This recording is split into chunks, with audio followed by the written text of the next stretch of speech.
โดยปฏิบัติตามมติคณะบริหารงานศูนย์กลางภาคว่าด้วยการปรับปรุงโครงจากการจะตั้งฉบับเลขที่03ทับคบสพลงวันที่12มีนา2025และมติของคณะประจำสภาประชาชนแขวงบุรีคำไซว่าด้วยการรับรองเอาการปรับปรุงโครงจากการจะตั้งคันเมืองฉบับเลขที่51ทับคปจสพคลงวันที่3กรกฎาคม2025ในตอนเช้าของวันที่18ธันวาคม2025อยู่ที่ห้องการคณะจัดตั้งเมืองได้มีพิธีมอบรับโอนเวียกงานของห้องการภายในก่อนบ่ทันได้ยุบโฮมเข้าห้องการคณะจัดตั้งเมืองในเมื่อก่อนในนั้นประกอบมีเวียกงานแผนที่และเวียกงานส่วนเผ่าศาสนาไปขึ้นกับห้องว่าการเมืองเป็นผู้รับผิดชอบ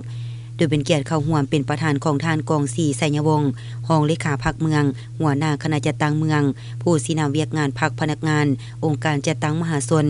มีประธานคณะจัดตั้งเมืองคณะห้องว่าการเมืองและผู้รับผิดชอบเวียกงานดังกล่าวเข้าร่วม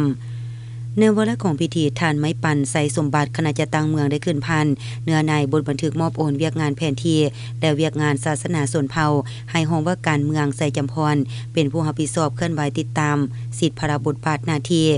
พร้อมทั้งเซ็นมอบรับโอนเวียกดังกล่าวเป็นผู้รับผิดชอบเคลื่อนไหวตามสิทธิพระบทบาทหน้าที่พร้อมทั้งเซ็นมอบรับโอนเวียกดังกล่าวโดยแม่นการจัดตั้งทั้งสองฝ่ายมีประธานหัวหน้าคณะจัดตั้งเมืองคณะห้องว่าการเมืองเข้าร่วมเป็นสักขีพยาน